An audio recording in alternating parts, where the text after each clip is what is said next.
धन्यवाद जी, आप लोगों ने मेरे सम्मान में इतनी घनघोर तालियां बजाई। अच्छा, कईयों ने तो कहने के बावजूद भी नहीं बजाई। कोई बात नहीं, मैं एक बात बता दूं मैडम, आपको बताता हूं। मैं हरियाणा से आया हूं और हरियाणा वालों को बेइज्जती महसूस भी नहीं होती, और आप लोग भी करने को लग रहे हो बढ़िया। तालियां थोड़ी ढंग से बजा दो, मैं बीच में नहीं कहूंगा। सबसे पहले तो मैं राजस्थान, और कोई घबराने की जरूरत नहीं है। आप लोग खुल के हंसो, खुल के तालियां बजाओ, मंच पर सुंदर कटारिया खड़ा है, बिल्कुल नहीं डरना।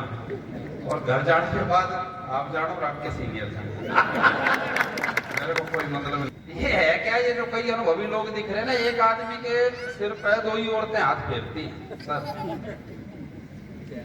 एक माँ और एक पत्नी। महाराज जी, जब माँ हाथ फेरती है तो बाल काटते हैं,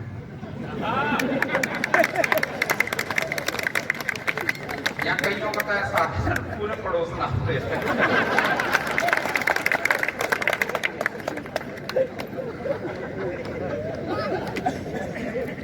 मैं कोई ज्ञान की बात नहीं करूंगा। राजस्थान है, राजस्थान को ज्ञान चाहिए भी नहीं। क्यों, यहाँ पानी की कमी है, खून की कमी नहीं है। वाह वाह वाह वाह, बहुत शानदार टिप्पणी ना। और साहब, खून बहाने के लिए ज्ञान की जरूरत नहीं है। अच्छा, ज्ञान दे भी ना तो भी खून ही बहाते हैं। हमारे हरियाणा में किया था कृष्ण जी ने, 18 अध्याय सुनाए, बोले लड़ेगा को और सुनो, महाभारत होगी महाराज। ऐसा खून बहाया, तो इसलिए मैं ज्ञान की बात नहीं करूंगा। भाई ले लिए क्या फोटो है, वीडियो बना रहे हैं, बैठ जाए यार, मेरे को ना बैठ जाए, कोई नहीं आ रहा, तेरे पैसे मैं दिला दूं। ये होता क्या, घबराहट हो जाती है सर, कोई खड़ा रहना। ऐसे एक कार्यक्रम में मैं गया हुआ था, एक भाई बहुत देर तक खड़ा रहा, बहुत देर तक खड़ा रहा। मैंने कहा बैठ जा, इतनी देर होगी खड़े खड़े, तेरे को शर्म नहीं आती? बोला यही कहने के लिए मैं खड़ा हुआ था।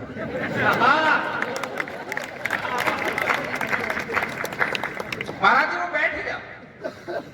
मैंने कहा भाई कविताएं अच्छी लग रही है। बोला भाई तू तो कतई सचिन तेंदुलकर है। मैंने कहा सचिन तेंदुलकर, उसको तो कविताएं नहीं आती। बोला तो तेरे को कौन सी आती? बेइज्जती करने में आदमी 2 मिनट नहीं लगाता। ये भाई साहब कह रहे थे बार बार ताली बजाओ ताली बजाओ। देखो ऐसा होता क्या, ऐसे मैं कार्यक्रम में गया, मैं बताता हूँ ताली कहां से गिरा। सर सारे ज्ञानी ध्यानी लोग बैठे हैं, बहुत जल्दी समझेंगे बात। कार्यक्रम में गया, वो भाई बैठ गया जो मेरे को सचिन तेंदुलकर बता रहा था। मैं बाबूजी उसको कविताएं सुनाने लगा, अगला हंसे ही नहीं। मैंने कहा भाई साहब क्या बात है, हंसी नहीं आ रही? बोले मैं बड़ा आदमी हूं। वो इसका मतलब? बोले मैंने हंसने के लिए आदमी रख रखे। कमाल है, तू तो यार बहुत बड़ा आदमी हो जा। भाई साहब सुनता रहेगा, ताली भी नहीं बजाए। मैंने कहा भाई साहब क्या बात है, ताली भी नहीं बजा रहे? बोले तेरे तो बता ही दिया मैं बड़ा आदमी हूं। मैंने ताली बजाने के लिए भी आदमी रखे। एक दिन महाराज जी वो मेरे को यहाँ मिल गया अलवर, मैं कार्यक्रम में गया था, बढ़िया नए कपड़े, हाथ में चैन, गले में अंगूठी में समझ गया भाई की शादी होगी। मैं कहा भाई साहब शादी मुबारक हो। बोला बहुत बहुत धन्यवाद। मैंने कहा हनीमून पर नहीं गए?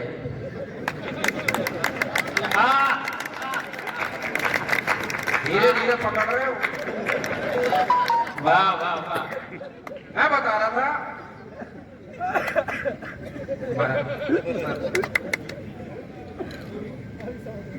भाई साहब थोड़े हिलते भी रहना, कुर्सी सांस मिलता रहेगा।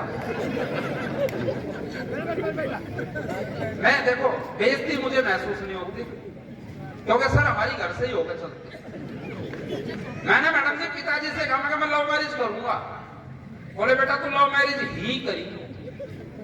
मैंने कहा क्यों? बोले तेरी शक्ल ने देखा तो पाकिस्तानी भी नाट जाए। वहां से गई मैं टीवी देख लूं। बोली देख ले पर चले ही हो मत। अरे मैंने बाबू टीवी चला लिया, माँ ने मुझे धक्की से धोया। मैंने कहा मेरे को इतना मारती है, मैं गोद लिया था क्या? बोले ले गोद लेना होता तो कोई सुंदर सा नहीं। सर घर की बात है, बिल्कुल सच्ची। भाभी ने भाई से कहा, मेरी भाभी ने मैडम भाई से कहा, बोली मैंने सुना आदमी मरता है तो स्वर्ग में जाता है तो उसको अप्सराएं मिलती हैं। भाई बोले बिल्कुल ठीक। भाभी बोली फिर हमें क्या मिलता है? भाई बोले तुम्हें मिलता है बंदर। भाभी बोली ये तो बड़ी गलत बात, हमें भाभी बंदर। अब आप लोगों की समझदारी देख लो, एक आदमी का भी हाथ नहीं रुकेगा। एक शराबी आदमी शराब पी के घर आया तो घरवाली लड़ने लगी तो शराबी बोला तू चुप हो जा, मोटी काली कलूटी जत्तो कहीं। वो बोली तू चुप हो जा, बेवड़े नशेड़ी शराबी कहीं के। इतना सुनते ही एसपी साहब शराबी हंसने लग गया। बोली हंसता क्यों है? बोला मैं तो सुबह ठीक हो जाऊंगा।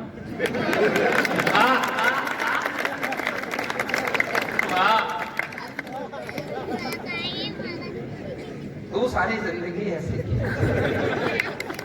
ये पत्नी है ही ऐसी एक वस्तु। हाँ वस्तु ये जो रखनी पड़ती है, वरना वो हमारे रख देती है। भाई साहब आप ये मत सोचना कि मैं भी मोटा हो रहा हूँ, मैं भी सूजा पड़ा हूँ। मेरी महाराज जी 150 किलो की है, खुद की सगी जाटनी। वैसे एक दिन एसपी साहब मेरे सामने तैयार होकर खड़ी होगी, बोले मैं कुछ कमजोर नजर आ। एडीएम साहब किसकी हिम्मत है जो मना करता? बोले मैं कुछ कमजोर नजर आ रही हूँ। मैंने कहा हाँ। बोली तो मेरे को उठाकर फ्रिज तक ले चल। मैंने कहा तू यही खड़ी है।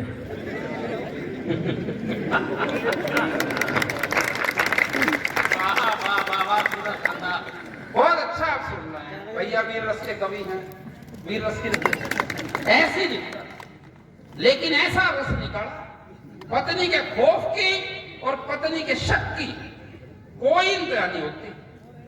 पहले खौफ बताता हूं। संडे का दिन मैं अपने घर पर बैठ के अखबार पढ़ रहा था। सर अगली पोछा मारते मारते आई, संडे को सर को लगा देती है।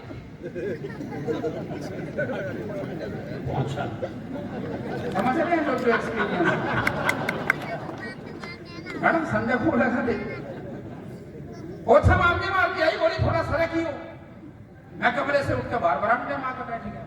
पोछा मारती मारती बरामदे में पहुंच गई, बोली थोड़ा सरक ही हो। मैं बाहर आंगन में आके बैठ गया। आंगन में पहुंचती, बोली थोड़ा सरक ही हो। मैं घर से बाहर निकल। 3 दिन बाद मैंने उसे फोन किया, मैं कहा खैर थल पहुंच गया और सरसों लेकर ये तो था खौफ। अब शक सुनिए, पत्नी किस लेवल तक शक कर सकती है। मैं एक कार्यक्रम से अपने घर गया, मेरी कमीज को झाड़ते हुए बोली पूरी कमीज में एक भी बाल नहीं। कौन थी वह टकली?